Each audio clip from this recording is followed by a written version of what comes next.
sont regroupés au sein du secrétariat technique dans un guichet unique dont le rôle est d'accompagner les entreprises locales qu'on aura identifiées et enrôlées au niveau de la plateforme. M. Lo en a parlé. Nous devons régulièrement procéder à des audits de capacité de ces entreprises-là.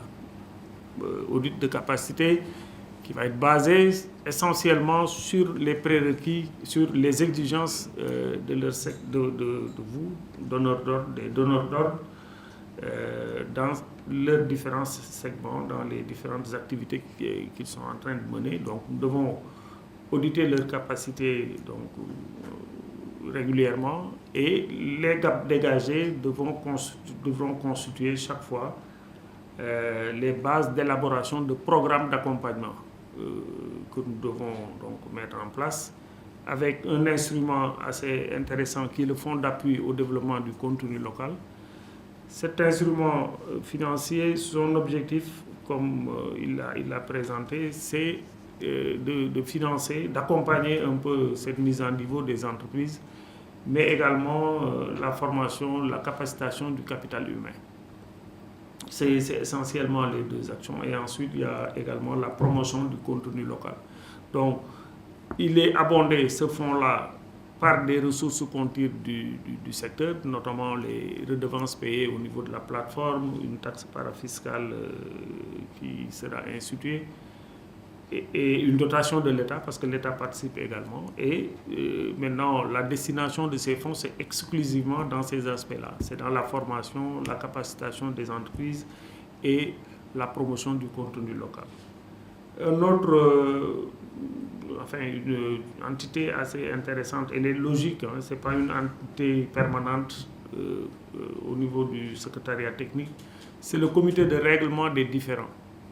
Également, là aussi, il a parlé de dispositions légales, de sanctions, mais il faut aussi permettre à ceux qui ne sont pas satisfaits ou ceux à qui la loi est appliquée de pouvoir faire des recours. Donc, il y a un comité de règlement des différends qui est préconisé par la loi et que nous sommes en train de mettre en place. Je pense que à part peut-être une structure administrative, les autres ont déjà désigné leurs représentants au sein de ce comité-là, qui, à chaque fois de besoin, se réunira pour étudier donc, les différends et se prononcer là-dessus, au moins qu'on ait, avant d'arriver à des recours contentieux, qu'on puisse faire un recours gracieux. Donc ce comité est chargé donc de faire ce travail-là. Donc c'est deux structures que nous mettons en place également au niveau du secrétariat technique. Bon, le fonds, il en a parlé, je l'ai encore répété. Donc son objectif, c'est ça. Nous essayons de le mettre en place avec ces différents instruments. Mais nous comptons également sur, comme il l'a dit, beaucoup la participation des différents acteurs du secteur par les instruments qui sont mis en place pour abonder ce fonds et donc enfin démarrer réellement le travail. Je pense que maintenant la parole est à qui voudrait la prendre pour des éclaircissements éventuels.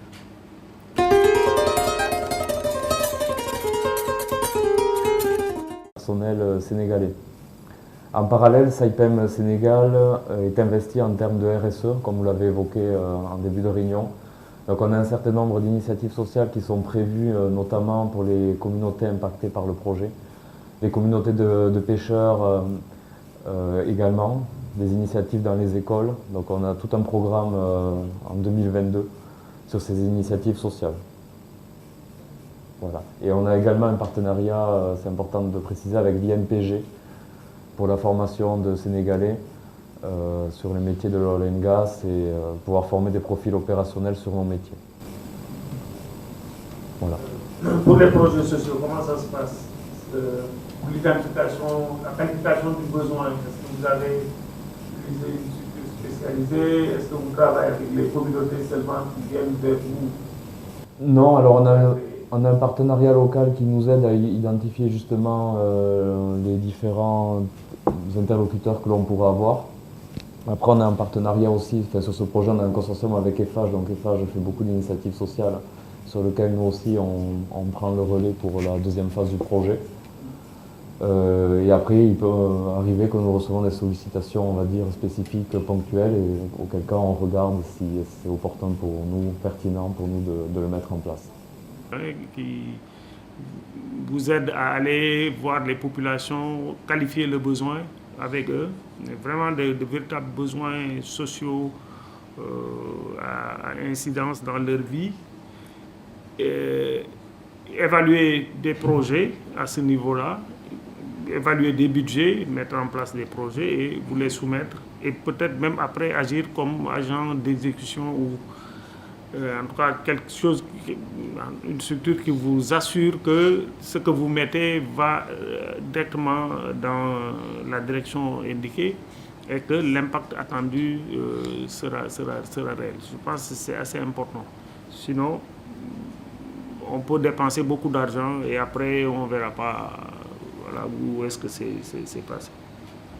Je pense que c'est important à ce niveau-là de structurer les actions et de bien les orienter sur les cibles. Un grand nombre de personnes.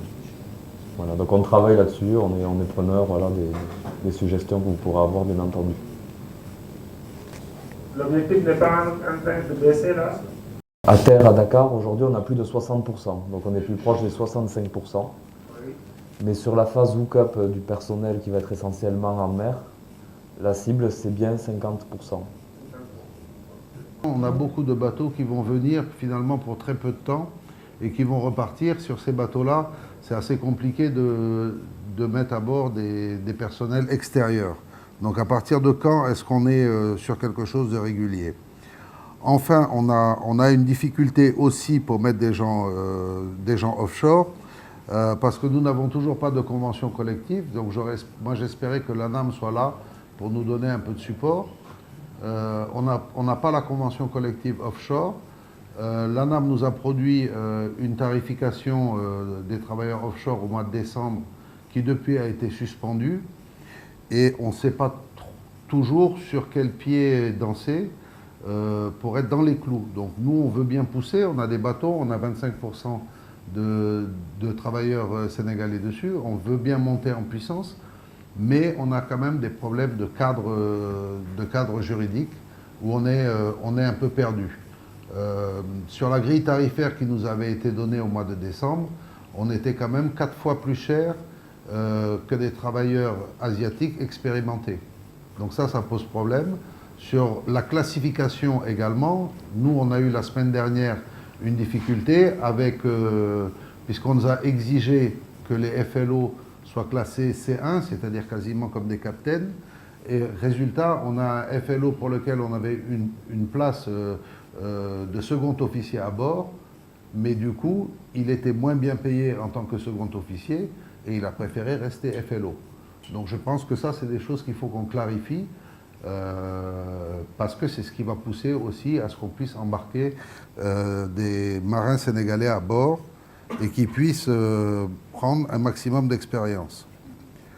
Et puis c'est tout. Ensuite, la navigation entre les deux ports, oui, effectivement, dans le code de la marine marchande, c'est réservé aux bateaux flag Sénégal, mais on a le même problème pour les bateaux d'installation qui viennent pour des périodes trop courtes pour qu'on envisage de les flaguer. Donc à ce moment-là, on fait quoi? On demande des dérogations, on fait comment pour être dans les clous? La politique de contenu local. Par rapport à l'offshore de support régulier, vous avez dit que si vous ramenez un bateau pour un temps bien déterminé, juste pour quelques semaines par exemple, est-ce que c'est du régulier ou bien c'est pas du régulier? Je pense que ça, il faut utiliser quand même aussi le bon sens parfois pour pouvoir appliquer certaines dispositions. Je pense que si le temps est très éphémère, à telle enseigne que par exemple, il n'est pas nécessaire de pouvoir échanger ce personnel-là avec du personnel sénégalais, on trouve quand même une exception par rapport au principe, ça c'est clair. Je pense que ça aussi, il appartient à l'autorité qui est le secrétariat technique de pouvoir donner des dérogations particulières par rapport à certaines situations pour faire appliquer la réglementation. Mais ce qu'on veut et ce qu'on cherche, mais c'est dans le cadre des bateaux qu'on utilise de façon régulière dans la pratique de l'offshore sénégalais, que le principe puisse être appliqué. On a beaucoup insisté au niveau de l'ANAM pour la mise en place de cette convention-là. De McDermott, je crois que c'est Diamond plutôt, le bateau de Diamond. Il y a eu, depuis le mois de juillet, quelques soucis là-bas avec les marins qui étaient à bord et qui n'étaient pas très satisfaits de leur traitement. Donc on avait beaucoup insisté au niveau de l'ANAM qui a en charge ces questions-là pour qu'ils mettent en place une convention collective pour l'offshore.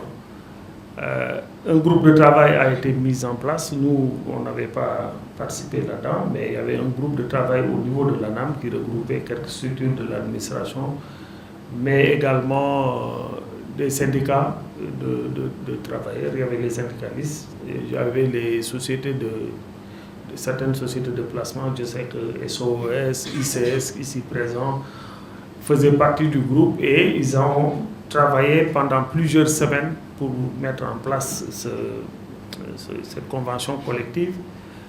Et j'avais souhaité échanger avec le DG de l'ANAM une application diligente de leurs conclusions et on avait donc retenu le principe dès qu'il y aurait un draft de convention consensuelle au sortir de leurs travaux, qu'ils devraient prendre une décision de mise en application immédiate en attendant que la convention fasse le circuit de validation interne au niveau de l'administration. Je sais que ça a soulevé beaucoup d'inquiétudes auprès des acteurs que vous êtes. On a eu des retours d'acteurs qui jugeaient les niveaux, enfin la grille tarifaire élaborée un peu excessive, en tout cas beaucoup trop avantageuse pour le personnel et que ça posait un certain nombre de problèmes. C'est certainement ce qui a amené l'ANAM à rétropédaler et donc à prendre une décision de suspension de l'application de sa circulaire que nous avons reçue à 48 heures. Je pense donc que c'est lié de retravailler en groupe, donc d'élargir peut-être le groupe de travail et de s'approcher de l'ANAM pour trouver un cadre légal consensuel et qu'on pourrait mettre en œuvre rapidement pour apaiser les esprits au niveau du secteur. Donc, pour la convention collective, c'est tout ce que j'ai comme élément de réponse, étant entendu que ce n'est pas, il faut le répéter, le secrétariat technique qui doit prendre en charge ces questions de traitement. Nous, on ne fait pas de réglementation. On surveille, on supervise, on contrôle la mise en œuvre de la réglementation.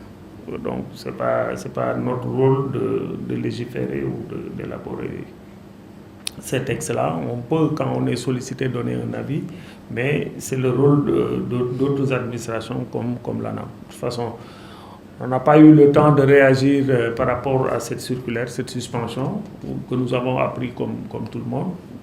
Mais nous entendons nous rapprocher de l'ANAM pour voir ensemble comment très rapidement trouver une solution à cette question-là qui est quand même d'une importance capitale.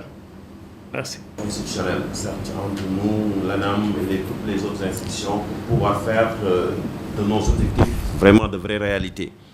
Parce que si on exige 50% de marins dans les navires, les marins, je pense que l'autorisation est donnée par l'ANAM pour que les marins puissent monter à bord. D'où ce que vient de dire ST, la nécessité et l'importance de collaborer avec l'ANAM pour pouvoir définir quand même une situation claire pour pouvoir appliquer la réglementation afin de permettre d'atteindre notre objectif de 50% de contrôle local. Ça, je tenais à le souligner. Le point principal que je voudrais soulever, c'est d'abord dire que je pense que la présence de toutes ces sociétés à cette tour de table montre vraiment l'intérêt que ce secteur porte à la question du contenu local. C'est fondamental pour notre secteur quand on parle de projets qui vont durer des décennies, je pense que naturellement, la question de contenu local va venir se greffer aux discussions. Et je pense que c'est dans l'intérêt de tous, non seulement de l'État, mais aussi des sociétés exploitantes comme nous et aussi pour nos sous-traitants. Mais comme Gora l'a rappelé, c'est très important et fondamental qu'on ait la même conception légale de tout ce qu'on dit. Et je pense qu'il y a eu une certaine cacophonie dans notre secteur, et là je parle de tous les acteurs, depuis quelques moments. Et je voulais juste faire un petit rappel qu'on parle de contrats qui précèdent la mise en place de beaucoup de ces textes de loi. C'est très important qu'on le garde en tête et qu'on prenne ça en compte vraiment, qu'on est en train de discuter de contrats qui précèdent la mise en place de ces textes et lois et réglementations.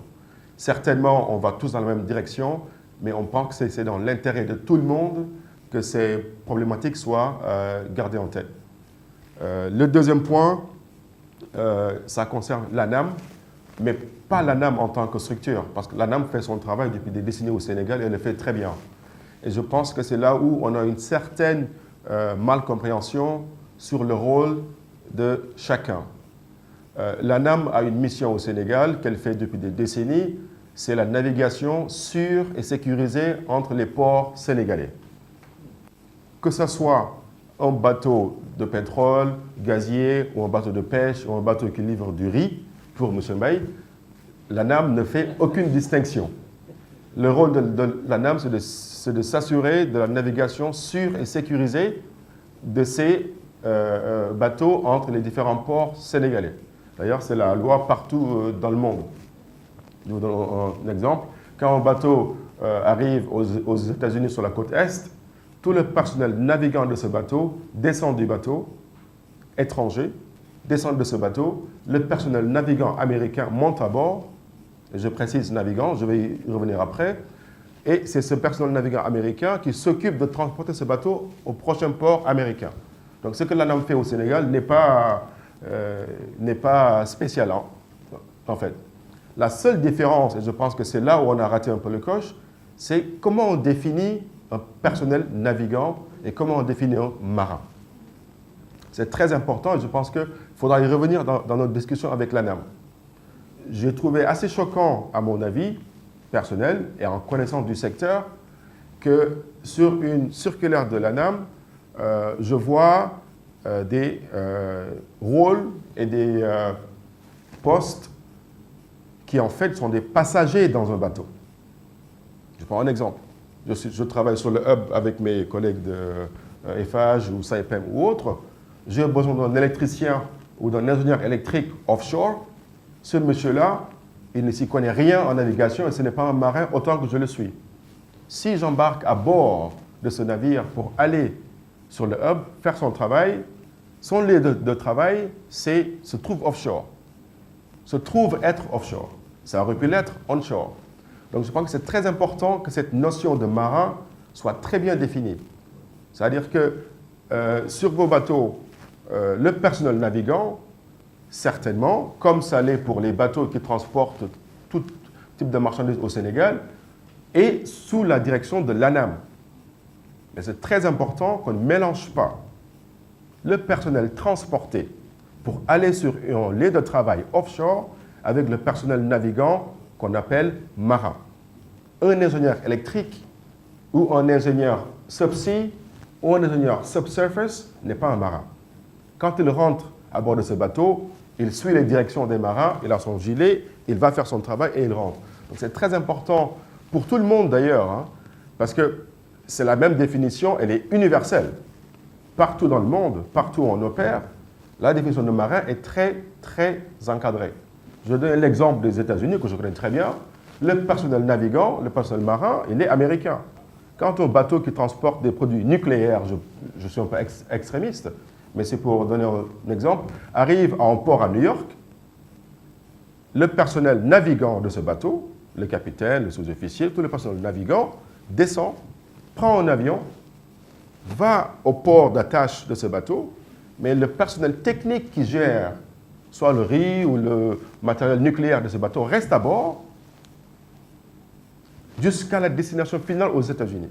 Donc ces personnels-là ne sont pas considérés comme des marins ni personnels navigants. Donc c'est très important que cette distinction soit faite. J'insiste un peu parce que ça impacte beaucoup de choses. Et je pense que ça a amené une certaine malcompréhension de beaucoup de nos soucis qu'on a actuellement concernant la première circulaire de l'ANAM qu'on a reçue en janvier, qui nous a été un peu surprenante. Par la circulaire en soi, on n'est pas là pour dire à l'ANAM de ne pas faire son travail. On a tous besoin que l'ANAM fasse son travail. Mais on a tous aussi besoin qu'on le fasse dans un cadre réglementaire qui est compris par tout le monde de la même manière. Le dernier point que je voudrais aussi aborder, c'est cette question de convention collective. Il y a le nom collectif dedans pour une raison. C'est les acteurs de ce secteur, nous-mêmes, nous tous aussi réunis, les agences de l'État qui vont s'en occuper, le ministère du Travail, l'ANAM, vous de même. Donc je pense que c'est très important que quand on sort des documents administratifs ou légaux qui vont affecter notre secteur, que tous les acteurs concernés soient réunis. Encore une fois, c'est dans l'intérêt de tous qu'on travaille ensemble. On nous rappelle qu'il faut qu'on ait le premier gaz, qu'on ait le First Oil en 2023. On est tous dans cette direction. Je pense que c'est dans l'intérêt de tous qu'on réussisse. Donc je vais m'en arrêter là pour l'instant, M. Lo et M. May. Merci. La raison pour laquelle ils sont revenus là-dessus. Et donc c'est le moment d'appliquer cette approche d'ouverture et d'inclusion au niveau de la prise de décision, en incluant les acteurs, en vous associant à la prise de décision. Je pense que c'est important. Je crois que c'est revenu plusieurs fois dans les échanges que nous avons eus avec les acteurs, que cette implication des acteurs dans ce processus-là a été défaillant. Je pense qu'il n'y a pas eu cette approche, bien qu'ils ont ouvert à certains acteurs, mais il y en avait d'autres quand même très majeurs qu'il fallait inclure dans le processus et élargir davantage l'éventail et recueillir le maximum d'avis et de suggestions dans ce processus-là. C'est peut-être pourquoi aussi la convention, depuis lors, ça fait bientôt 5-6 mois, elle n'a pas encore été validée dans le processus. Mais nous avons pris note et nous allons échanger avec l'ANAM, qui est un confrère, et nous porterons les suggestions pour qu'ils corrigent davantage dans ce qu'ils sont en train de faire. Même les contrats antérieurs, les textes que nous venons d'adopter s'appliquent aux contrats antérieurs. Le législateur est très clair là-dessus. Mais nous l'appliquons avec intelligence. Par rapport au personnel, votre intervention tout à l'heure pour distinguer le personnel à embarquer et le personnel à bord des navires, je pense que je ne suis pas spécialiste de la marine marchande, mais le décret est très clair là-dessus. Il dissocie de façon très claire les personnes qui sont embarquées des personnes que l'on appelle les gens de mer. Les gens de mer sont définis par le décret 2015 qui définit exactement qu'est-ce que c'est que les gens de mer et de quoi ça recoupe en quelque sorte. Je salue votre intervention, surtout par rapport à l'ouverture et la nécessité peut-être de convoquer tous les acteurs pour essayer toujours de trouver la meilleure solution et de ne pas perdre du temps, surtout pour faire profiter les Sénégalais. Ça, c'est important. Pour moi, on a perdu 6 mois ou bien 1 an pour discuter de convention collective au moment où il y a le personnel sénégalais qui devait embarquer à bord. Voilà, merci. À la clé de partage des revenus, qui prévoit une partie des revenus autour de 70% qui représente le cost rate et qui est donc affecté au remboursement des investissements, et 30% qui constitue le profit rate. Et sur les 70%, l'objectif, c'est là où porte l'objectif de 50%. C'est tout compris. C'est tout ce qui est retombé identifiables et mesurables dans notre économie. C'est là où on vise à capter 50%. C'est 50% du total cost oil. Maintenant, effectivement, dans le texte de l'ANAM, il est prévu que pour les navires battant pavillon sénégalais, que 50% du personnel au minimum soit sénégalais. Ça, c'est un autre objectif. Donc, les deux sont différents, même s'ils peuvent se recouper.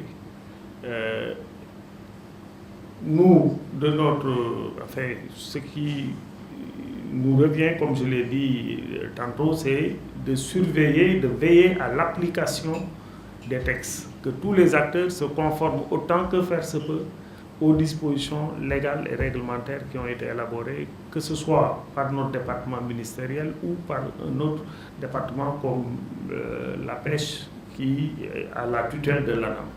Donc, nous devons surveiller, nous assurer que les bateaux battant pavillon sénégalais dans l'offshore se conforment à cette réglementation-là. Et c'est l'objet d'ailleurs de notre rencontre, des échanges que nous avons avec les différents acteurs qui interviennent dans ce secteur-là. C'est cette précision que je voudrais apporter à ce niveau. Le compte local qu'on veut ramener à 50%. Aussi bien les biens locaux, les services locaux, les fournisseurs locaux, les salaires locaux, tout ça par rapport à l'étendue du projet qu'on veut atteindre à 50%. C'est ça qu'on veut. Deuxième chose, les 50% que l'on exige pour le personnel marin, ce n'est pas un objectif cible. Ça, je le précise. Il ne faut pas parler d'objectif, mais c'est une exigence. Ils disent que l'exigence, c'est de faire monter 50% de personnel sénégalais dans les bateaux. Ça, j'aimerais préciser ça aussi à ce niveau.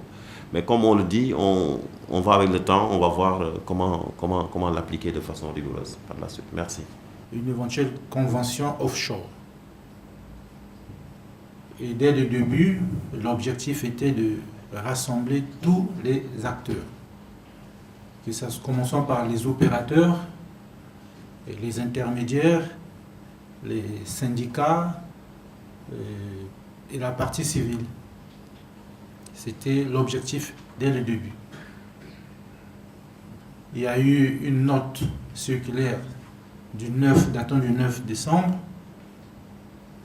qui est sortie, mais avant que cette note soit prise, personnellement, lors de la dernière réunion, j'avais insisté qu'on puisse associer les opérateurs pour voir ensemble, parce qu'eux, ils ont une très bonne visibilité en ce qui concerne les différents postes dans l'offshore.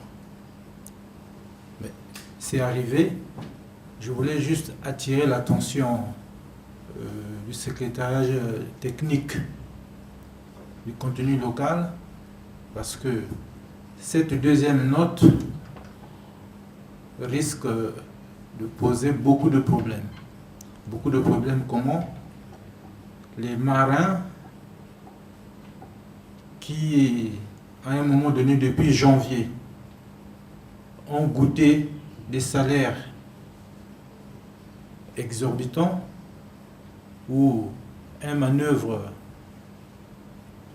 à un net de 1,4 million, le ravir, arrêter cela, du coup, brutalement, c'est comme si vous arrachez un morceau de viande dans la gueule d'un lion affamé.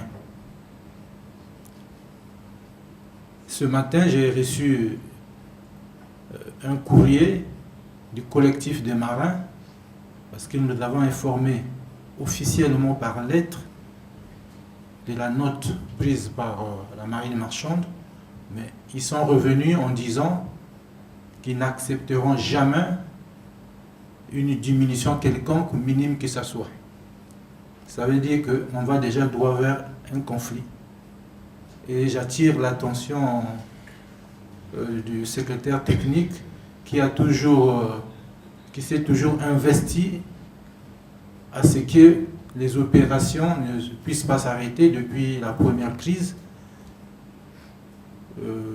Vraiment de vite intervenir pour qu'on puisse trouver une solution avant que cela puisse dégénérer. Mais ça sent très mauvais. Ça, c'est une précision. En ce qui concerne les ratios pour Diamond, je crois qu'on a donné 37 Sénégalais qui sont actuellement, qui travaillent à bord de Black Rhino sur le quota réservé aux locaux. Parce qu'il y a une partie, nous utilisons des Congolais qui sont là en train de former les Sénégalais et qui seront remplacés très bientôt par les Sénégalais. Certains ont déjà été commencés à être remplacés par les Sénégalais. Parce qu'en 8 mois, il y a eu 2 Sénégalais qui ont pu avoir la promotion de DEC coordinateur. Et nous continuons dans cette lancée. Et d'ici peut-être 2 ou 3 mois, il y aura d'autres Sénégalais qui auront la promotion. Et pour votre information, également, nous allons ouvrir une autre session de formation pour former des jeunes Sénégalais comme nous l'avons fait depuis 2015, avec votre aide, bien sûr, pour préparer d'autres éléments pour la phase de la production avec MODEC. Pour information, en 2018, il y a eu plus de 30 jeunes avec l'appui de SBM et Phare Limited qui ont été formés dans les métiers de production et de développement. Donc voilà ce que je voulais apporter comme contribution. Merci.